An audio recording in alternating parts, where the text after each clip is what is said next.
How you doing? I'm here in the Upper East Side today to give you a little tour, I guess. I'm gonna take advantage of this gorgeous fall day to totally ruin it with darkness, baby. I'm gonna do the dark side of the Upper East Side here.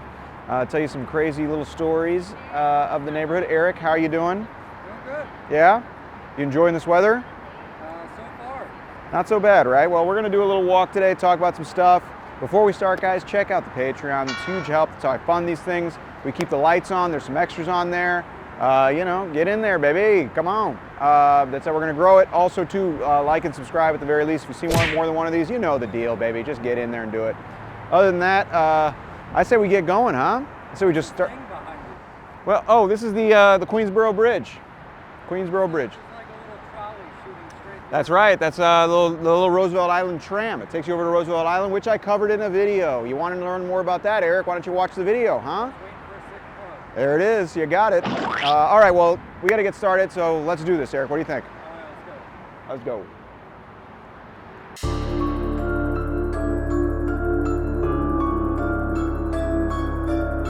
So we all have siblings. Well, no, we don't. Not everyone has siblings, but people who have siblings understand, you know, sometimes you develop a very close relationship with your siblings.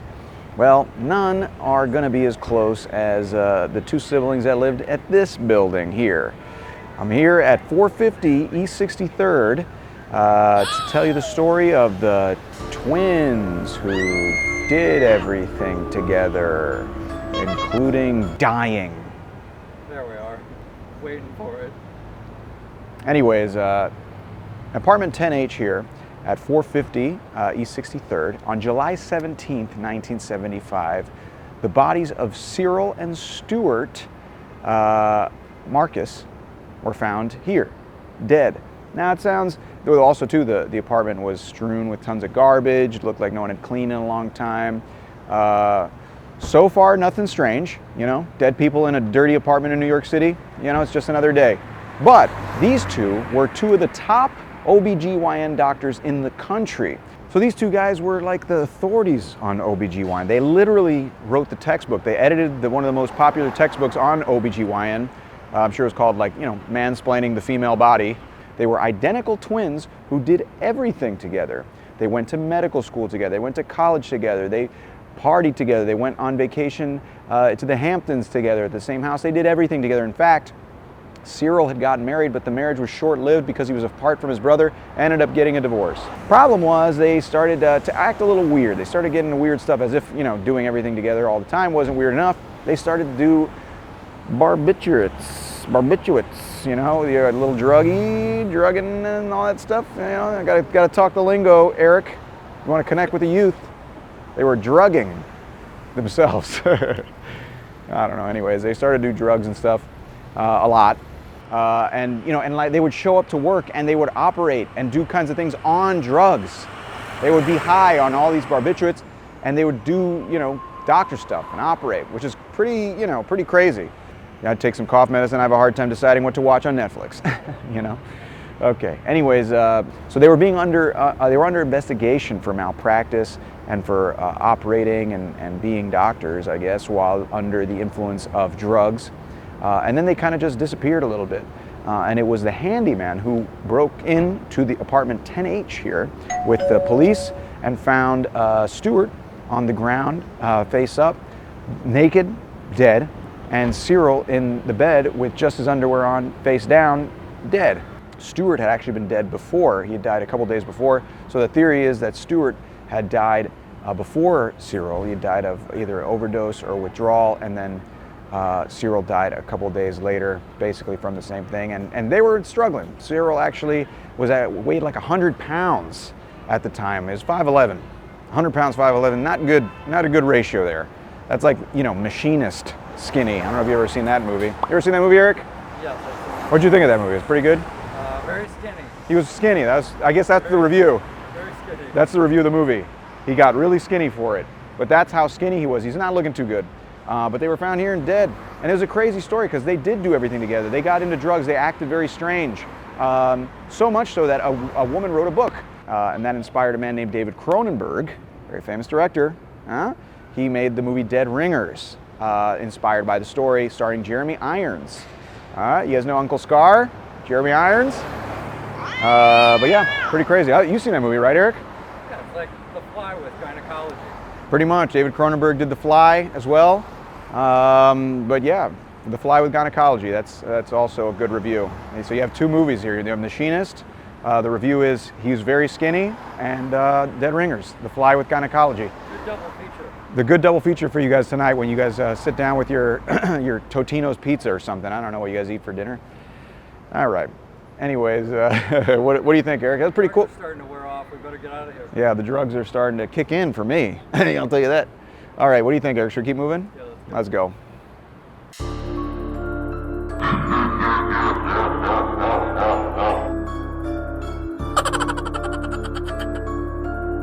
Okay, in life you have to be nice to people. You have to try to be polite and not treat people like crud. Partly because that way when you die, people will actually give a shit. I'm actually here at 814 Fifth Avenue, what used to be a mansion owned by a man named Serge Rubinstein. And I'm here to tell you the tale of the financier slash draft dodger who people didn't like a lot, and he ended up dying. Anyways, this used to be a mansion. A little bit of background. Serge Rubinstein was a financier. Okay, what he did was he would basically buy companies, sell them off. He'd lay everyone off, he'd strip the company down, and then try to sell it at a profit. He'd buy distressed companies. He didn't care what a company was worth living, rather he cared about what it was worth dead. Not exactly George Bailey from It's a Wonderful Life, you know? Didn't have very many friends. But he did like to spend his money. Just a little bit of background on him too. He did draft dodge during World War II. He was actually convicted of it in 1947, served 2 years in prison. Then in 1949, he was charged with stock fraud, but he actually was able to be acquitted and beat it. He was a ladies' man. He was always around town. He was on page 6, always very, always a new woman he was wooing. But people didn't like him. So this guy had tons of enemies, you know. He had, jealous husbands, spurned lovers, business partners who had been betrayed. Your typical guy on the subway yelling about the CIA, all the types of enemies. So January 27th, 1955, he takes his date out. Her name is Estelle Gardner, this beautiful model. Brings her back here for a nightcap. They have a drink. She leaves 30 minutes later. He's still feeling very saucy. So he gets in contact with Patricia Ray, who was a secretary that he'd been seeing, to see if she would come over. She doesn't. So Serge Rubinstein was 46 years old. And he tried to send, Patricia Ray, try to get her to come over that late. I guess 46 years old isn't too late for the you up text, but didn't work. And she stayed home. And that's the last anyone had ever heard of him. The next morning at 8 a.m., a butler who lived here in the building discovered his body. He was gagged and bound, tied up, and had a tape over his mouth, which not weird yet. That's just, he went on a date. That's what happens, right? But he was dead. He had been strangled brutally, so brutal that 2 of the bones in his neck were broken. 50 different detectives interrogate over 400 of his acquaintances and people that he knew, trying to piece something together, but they can't. Eventually, a man named Herman Schultz comes forward and says that he had been planning on robbing this guy. Initially, he was planning on robbing, a man named Frank Costello, a very famous mob boss, and ransoming him, kidnapping and ransoming him. But then they decided to do it with this guy. He bailed on the idea, but he believed that the guys he was going to do it with went through with it. He couldn't prove it, and he was also a little bit crazy, so it didn't really help. And by the way, they arrested him for having guns at his house, so that's what he got for trying to help out the case. But that's the only arrest made in connection with this case because nobody liked him. He was a dick. And that's what happens, Eric. Isn't there a lesson to be learned there, huh? Real moral of the story day today. Moral of the story is don't be a dick, because then when you get murdered, people will try to find your killer. Or if, people won't want to murder you. How about that? This guy was kind of nuts too. He had like a painting of himself dressed as Napoleon over his bed. And not like a caricature from Times Square. It was like an actual painting. They did make a book about this. They wrote a book called The Life and Death of Serge Rubinstein. It wasn't very popular. Actually, I looked it up. It has 1-star review. That's the one review for 1 star. Way to kick a guy while he's down. Even in death, they hated him, which is unfortunate. Yeah, pretty crazy story. Serge Rubinstein, you know, and they was plastered all over the, you know, they called it the parade of models going in and out of the interrogation room, because all these, you know, the parade of pretties. Sorry, it was a parade of pretties in 1955. Even worse, the parade of pretties. Ugh. And yeah, so that was it. Serge Rubinstein. Theory on this Do I have a theory? Who gives a The guy was an right? You're not gonna tell people to sound off in the comments? Sound off your opinion Solve on this case. what, let your opinion, share your opinion of Serge Rubinstein in the comments. I don't know. Pretty cool story, huh, Eric? Pretty cool story, Tom. Really cool story about death. All right, let's keep moving.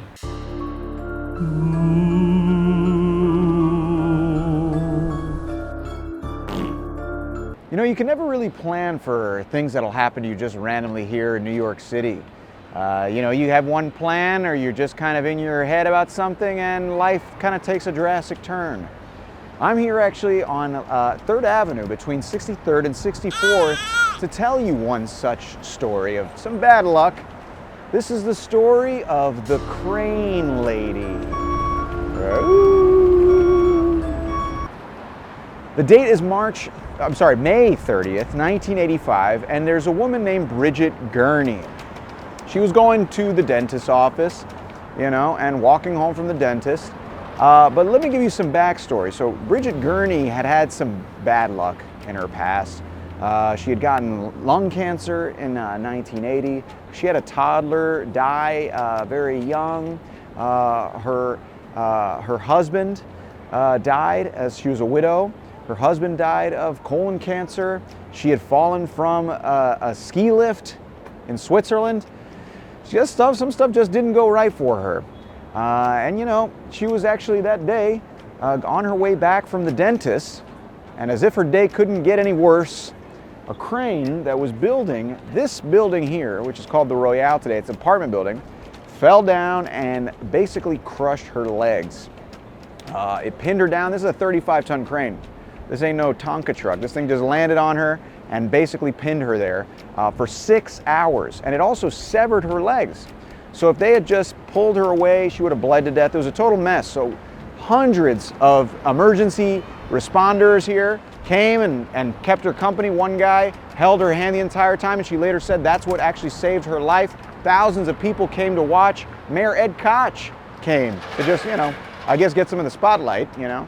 Not to be cynical, but you know, that's what he's probably doing. And it was a total thing, you know. So she basically stood here. They pulled an IV to keep her basically with plasma and to keep her alive, basically. So 6 hours later, they're actually able to bring another crane to lift the other crane enough to get her out. She goes nearby to the hospital, where she undergoes over 10 surgeries, and she has her legs reattached. Isn't that kind of crazy, Eric?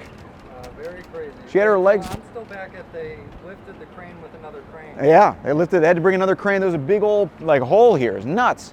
But also good to have your legs reattached, I guess. Yeah, it is. Well, it's better than not having them, I guess. But she had her legs reattached, was able to go to therapy and able to walk again. It was kind of a miracle. But as if the bad luck couldn't end, she actually started dating one of her doctors, who helped reattach her legs. Why is that bad luck? Well, let me tell you, Eric. 1 year later, this guy is shot and murdered by a disgruntled firefighter who felt his benefits were being denied.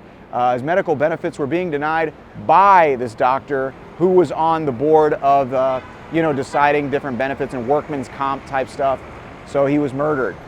Kind of crazy. So her son actually becomes a advocate against guns. He worked with the Bloomberg administration, I guess, on gun control. He wrote a piece on the New Yorker about it, and she never dated again.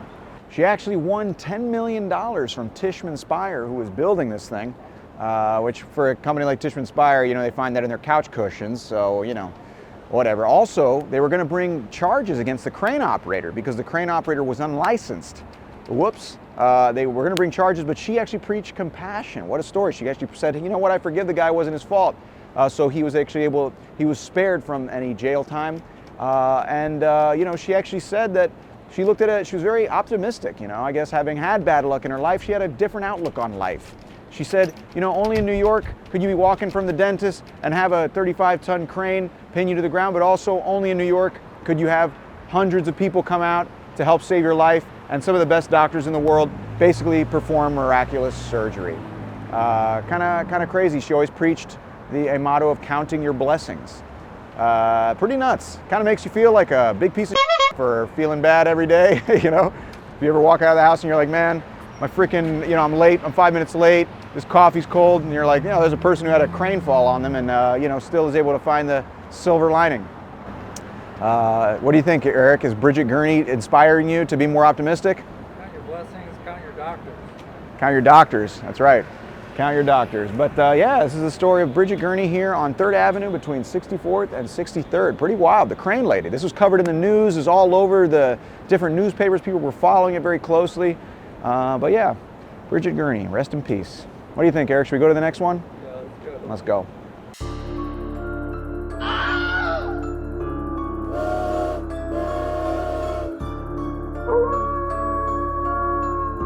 Oh. You should have seen your faces. Scared the crud out of you. You guys are still on edge from all those scary stories. Well, we made it to the end, guys. This is it. Done. Covered some crazy dark stories here in the neighborhood. We covered the story of Bridget Gurney, the crane woman. What a story. We covered the story of the 2 creepy twins. What a story. And we covered the story of the guy that everyone hated, who got murdered and no one wants to solve his crime. Let that be a lesson to you. But if you like the video, check out the Patreon. That really helps. It's very important. That's how I keep the lights on, grow it, all that stuff. There's extras on there too. Anyways, also, too, very least, like, subscribe, comment if you can. Positive stuff. Let's keep it positive, huh? You know, I don't know if that's too much to ask, but yeah, I don't know. Aside from that, guys, we made it to the end. I guess we can move on to greener pastures. East River. I don't know what the hell I'm talking about. Eric, what do you think? Should we just end this thing? I think you're right. Guys, thank you for watching. I really mean that. From the bottom of my cold black heart, thank you. See y'all later. That's it.